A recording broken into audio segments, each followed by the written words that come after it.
Nessa aula trataremos sobre política salarial, enquadramento e estratégias de remuneração. Após todo o trabalho que desenvolvemos, até a montagem da estrutura da tabela salarial, agora é hora de nós pensarmos em novas formas de remuneração, em novos jeitos de fazer o processo de remuneração dentro da minha organização. Afinal de contas, agora eu tenho realmente uma estrutura funcional que realmente funciona. A ideia aqui é sairmos um pouco do campo da avaliação dos cargos ou da observação dos cargos propriamente ditos e passarmos a olhar agora um pouquinho mais para o desempenho das pessoas. Por quê? No caso, as remunerações estratégicas ou os programas estratégicos de remuneração passam agora a não apenas olhar o cargo, mas sim também as pessoas. São modelos mais evoluídos e que trazem uma amplitude maior no escopo da avaliação das pessoas enquanto inseridas em cargos dentro da organização. Etapas trabalhadas na construção do modelo. A ideia também é olharmos para as etapas da construção do modelo. Ou seja, vamos dar uma revisada no que fizemos até agora. Primeiro, efetuamos o planejamento e a divulgação dos objetivos do plano. Segundo, estudamos o desenho de cargos na empresa e onde colocar os principais cargos. Terceiro, descrevemos os cargos para uma melhor percepção dos mesmos na organização. Quarto, desenvolvemos um manual de avaliação de cargos. Quinto, avaliamos e classificamos os cargos de acordo com o manual de avaliação. E sexto, iniciamos a montagem da estrutura salarial. Essas são as mais comuns etapas na montagem de um programa de cargos e salários dentro de uma organização. No entanto, nós podemos pensar em algumas outras etapas mais evoluídas. Nós podemos inserir, por exemplo, uma sétima etapa na construção do modelo. Essa sétima etapa diz respeito às políticas salariais, ou seja, a partir do momento que eu construí o modelo, ou construí a minha tabela salarial, fiz toda a parte de avaliação dos cargos, é importante que eu situe como é que eu vou trabalhar com esta tabela salarial a partir de agora. Normalmente isso nós fazemos na sétima etapa, que é a etapa das políticas salariais, ou da construção das políticas salariais na organização.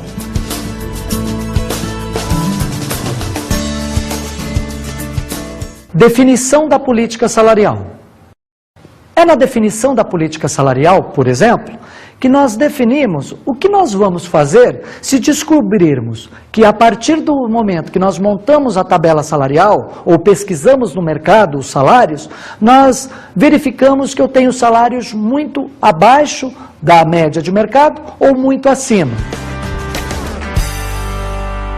Definindo promoções e enquadramentos. Então, na definição das políticas salariais, é o momento onde eu defino quais são as regras que balizarão todo o meu processo dentro da organização. É nesse momento, por exemplo, que eu defino como serão as promoções e os enquadramentos daqui para frente. Eu defino, por exemplo, como é que eu vou, de uma certa maneira, fazer com que as pessoas desenvolvam-se na sua carreira dentro da organização. É no manual de políticas que eu tenho, por exemplo, as promoções. No manual de política, por exemplo, eu defino quais são os salários de admissão, quais são os salários para reenquadramento e como eu movimento as pessoas dentro da organização. Em outras palavras, eu defino também no manual como é que eu vou tratar os empregados que estão com salário, por exemplo, abaixo do mercado, ou então acima do mercado. O que eu faço, por exemplo, quando eu percebo que um empregado está com um salário muito abaixo do mercado? Eu simplesmente faço a mudança dele de uma faixa para outra ou faço a alteração salarial? E quando eu tenho um empregado com um salário muito acima do mercado, né, o salário dele está posicionado de uma maneira muito superior à média de mercado, o que eu faço? Faço a dispensa desse funcionário? Claro que não. Vamos pensar um pouquinho mais.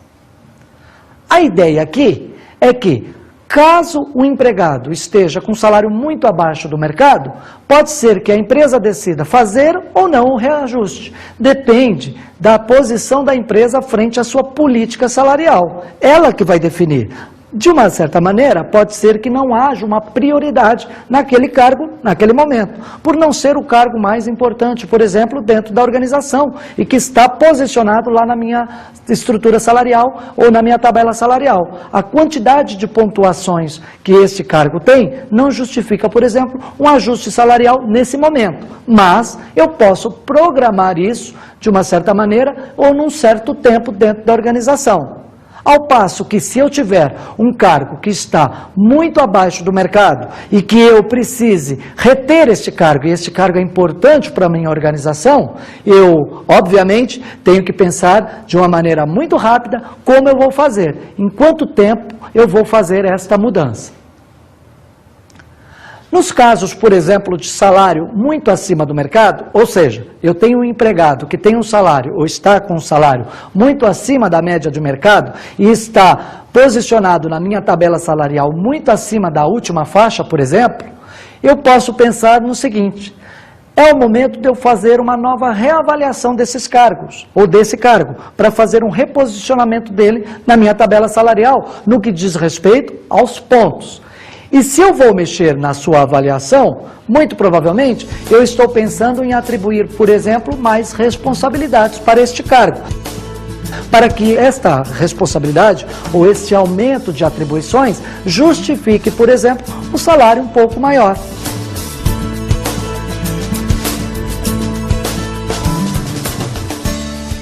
Agora, a ideia é falarmos das promoções verticais e das promoções horizontais. As promoções verticais são concedidas, por exemplo, quando o empregado ele tem possibilidade de ir para um outro cargo ou assumir uma nova responsabilidade, assumir uma nova área, por exemplo. Quando eu faço uma promoção vertical, na verdade, eu estou fazendo este empregado ter uma evolução na sua carreira. Ou seja, ele muda de cargo, ele vai para um cargo superior e, consequentemente, o seu salário também modifica. Isso, normalmente, está inserido no Manual de Políticas Salariais. E numa promoção horizontal? Uma promoção horizontal, ela é muito comum quando eu não tenho muita possibilidade de movimentação deste empregado para um nível superior. Ou seja, eu não tenho uma vaga para que eu encaixe esse empregado lá. Ele não tem uma posição para assumir dentro da organização, mas ele é importante para a minha organização. E ele, ao passo que ficar muito tempo sem ajustes salariais ou sem ter uma movimentação, ele pode ficar desmotivado e essa desmotivação pode refletir na sua produtividade e no seu resultado. E a empresa não quer isso. Nesse caso, então, o que eu posso fazer é fazer uma promoção horizontal, ou seja, à medida que o tempo passe, sem que haja uma mudança de cargo propriamente dita, eu posso movimentá-lo de uma faixa para outra, com um pequeno ajuste salarial. A reclassificação dos cargos é outra questão que normalmente entra no Manual de Políticas Salariais. Ou seja, normalmente é muito comum que as pessoas vão saindo da empresa. E quando isso acontece, o que ocorre? Muitas vezes o que ocorre é que, ao sair da empresa, a empresa normalmente não contrata outra pessoa. E aí o que acontece? A pessoa que lá estava trabalhando junto com esta pessoa que foi embora, acaba assumindo novas responsabilidades e acaba assumindo as tarefas daquela pessoa que foi embora. Nesse momento, é o momento de nós fazermos a revisão da avaliação desse cargo. Ou seja, eu vou fazer uma reclassificação deste cargo e posicioná-lo adequadamente na minha tabela salarial.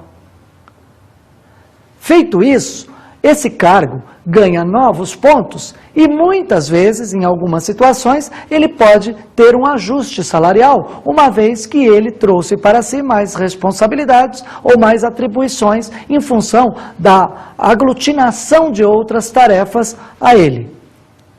Então, nesse caso, o que nós teremos? teremos que refazer, por exemplo, a descrição deste cargo. Teremos também que olhar novamente para o nosso manual de avaliação e reposicionar ou reclassificar este cargo frente aos pontos. Ele vai, assim, conquistar outros pontos na sua avaliação, porque ele ganhou novas atribuições, este cargo se modificou. E aí, a partir desse momento que o cargo se modificou, ele passa a ter um novo ponto. Tendo um novo ponto, lembram-se da equação da reta, nós precisamos olhar novamente para o salário médio ou para reposicionar o salário deste cargo, deste novo cargo, na minha tabela salarial. A ideia agora é falarmos dos critérios para enquadramento salarial.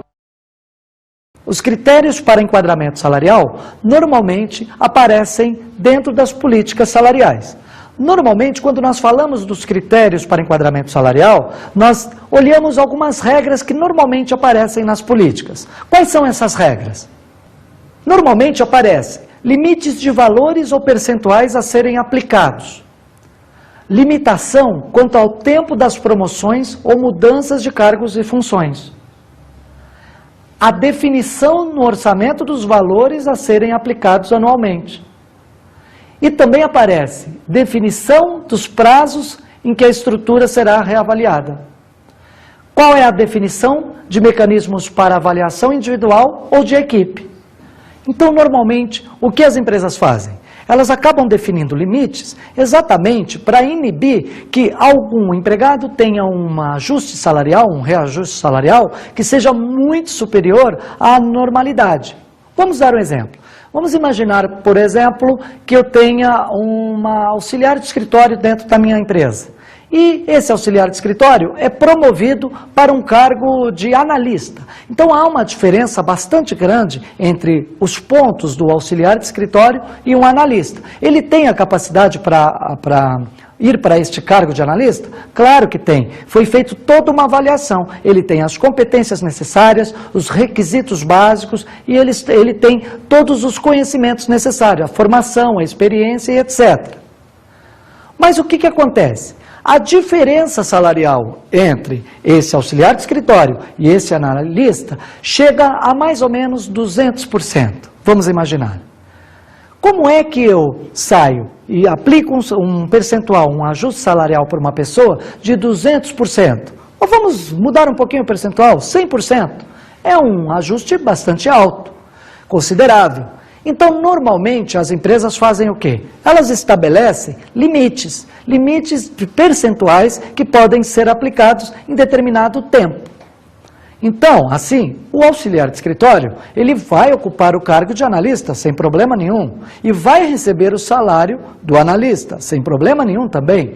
No entanto, isso não vai acontecer de maneira imediata, mesmo porque, em algumas situações, algumas empresas acabam avaliando a performance desta mudança num determinado tempo e não aplicam de uma maneira geral ou no seu total o reajuste salarial.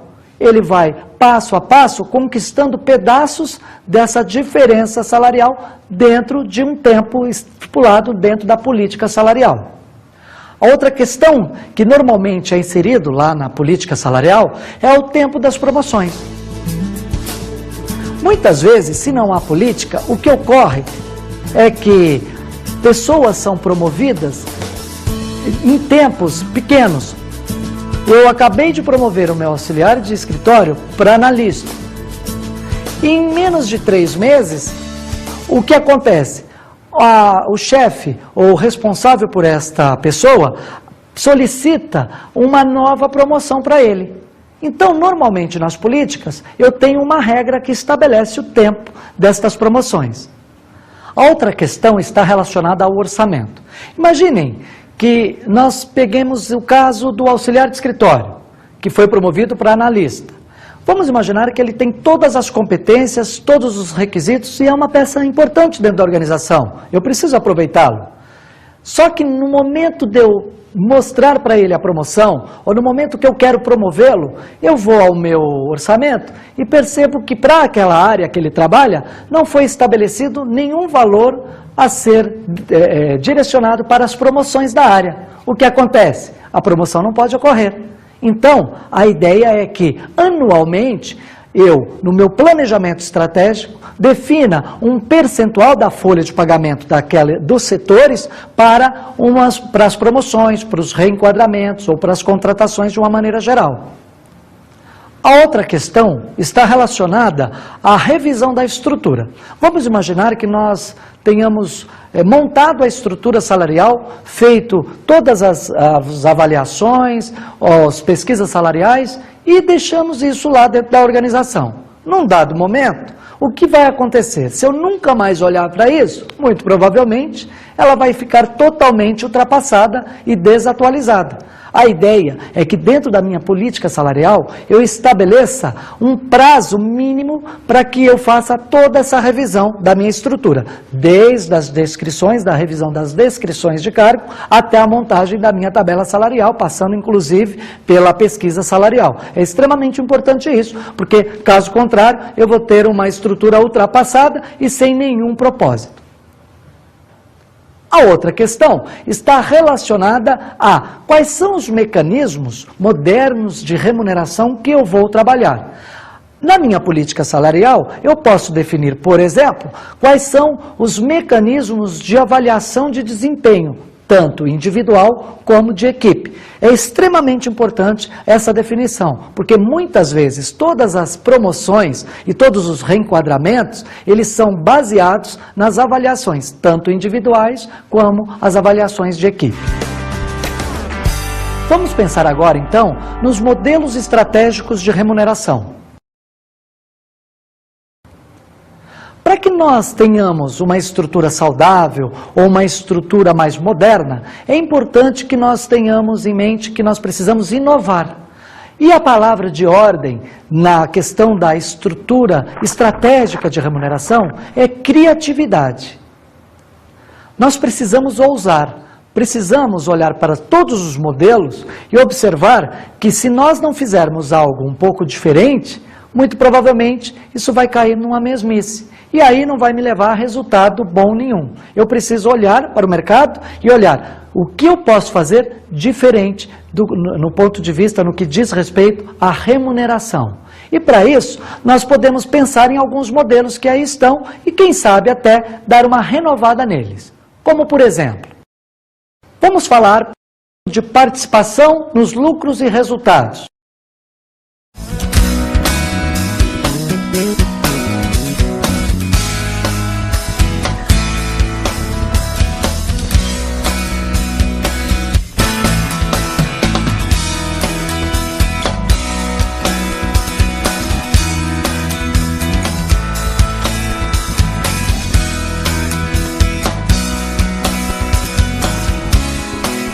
O que é a participação nos lucros e resultados?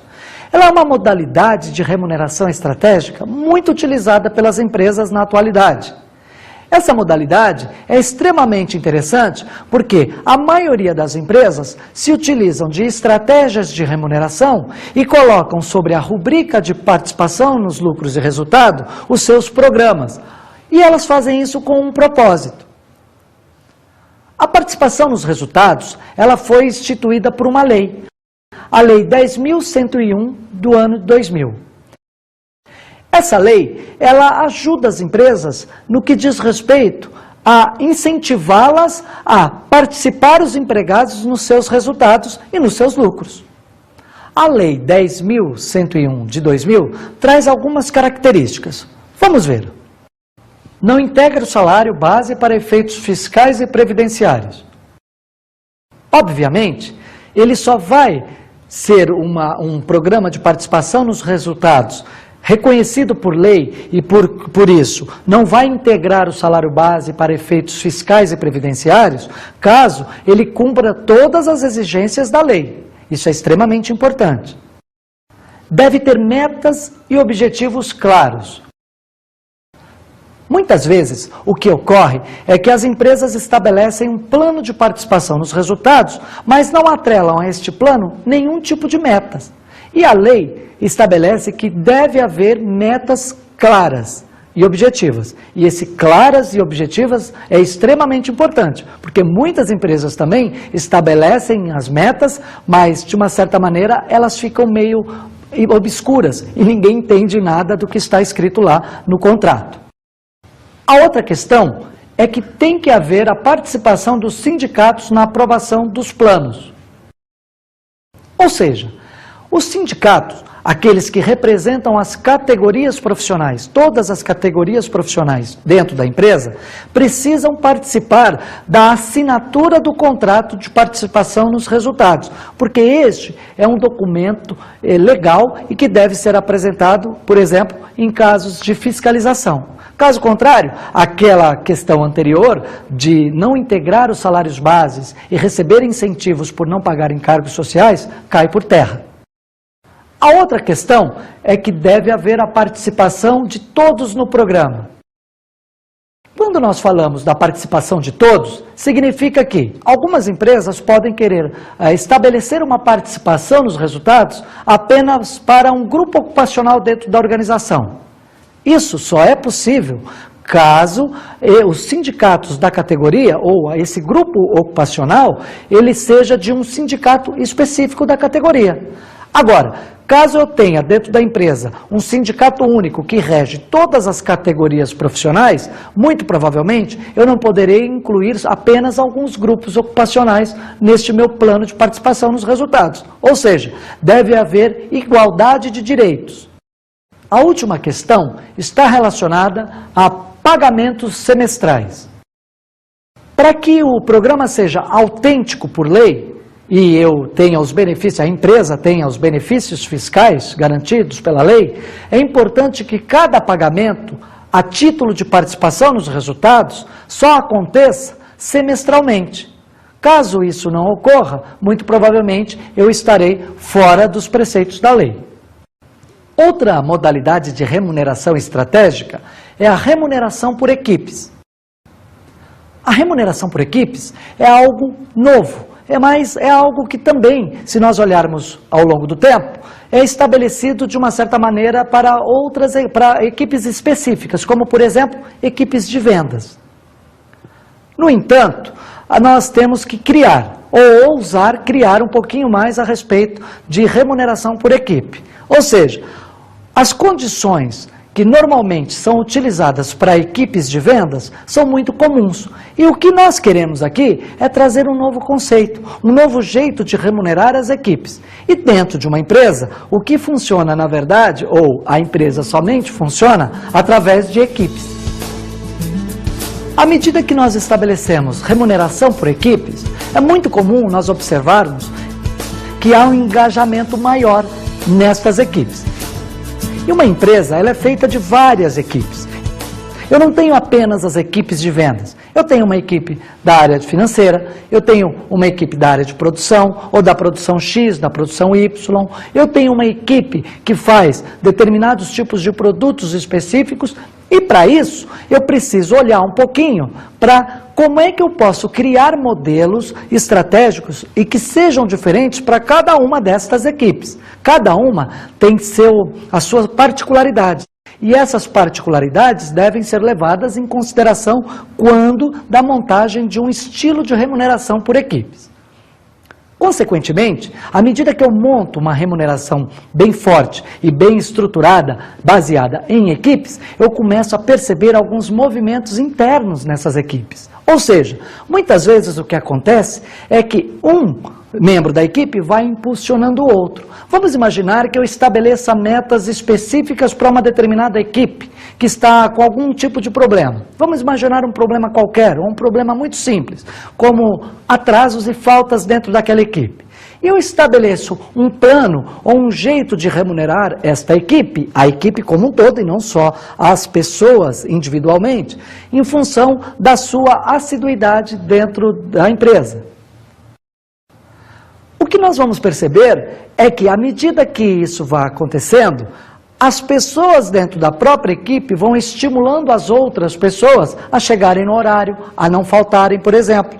Então, o que eu tenho? Eu tenho um maior comprometimento destas equipes ou destas pessoas inseridas dentro da equipe.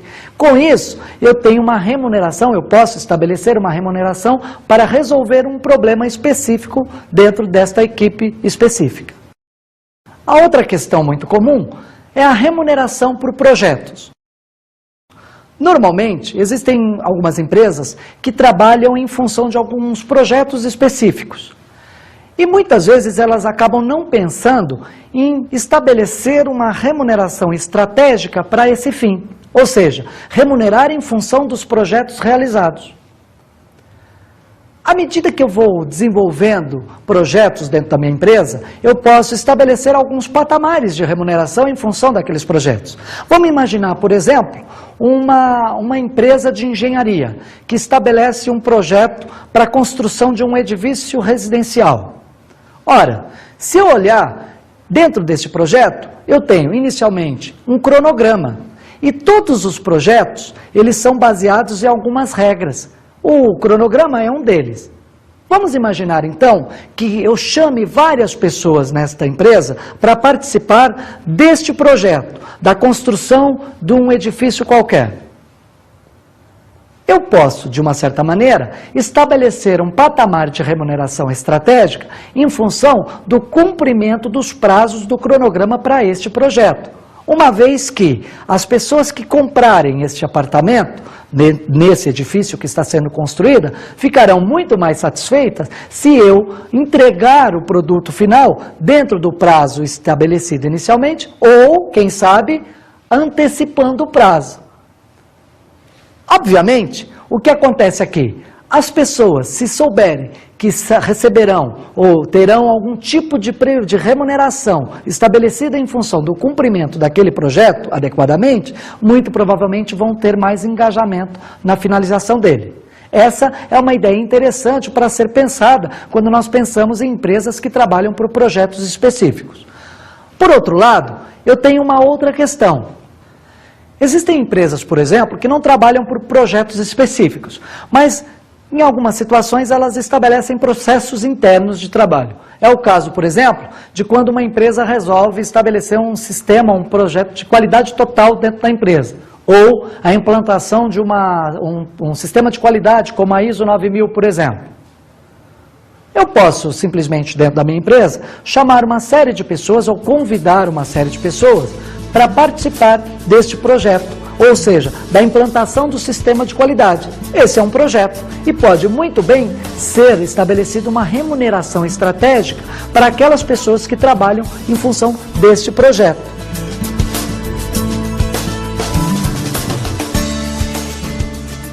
A outra remuneração estratégica é a Stock Option. O que são Stock Options? Stock Options são planos de ações ou opções por ações de companhias. Muitas empresas que trabalham com ações em mercado, na Bolsa de Valores, por exemplo, elas acabam estabelecendo uma espécie de remuneração estratégica atrelada às suas ações.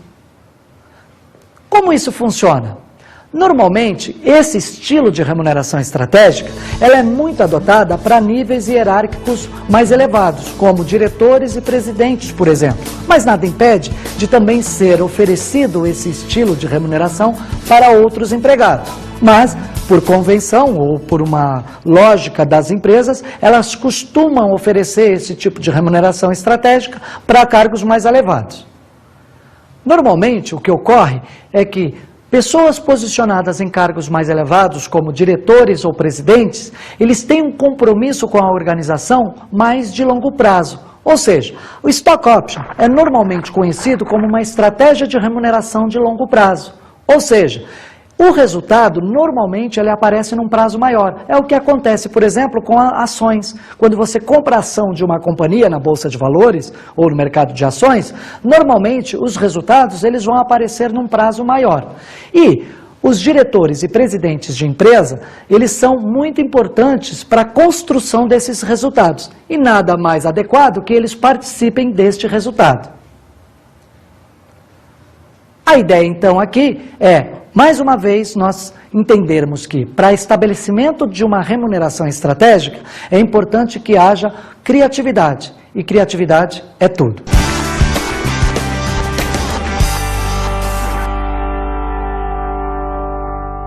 Como dica de estudo para esta aula, eu deixo: remuneração estratégica, a nova vantagem competitiva. Thomas Wood Jr. e Vicente Picarelli Filho, da editora Atlas. Como na aula de hoje tratamos sobre remuneração estratégica, essa bibliografia é adequada para esse assunto. Então, bons estudos!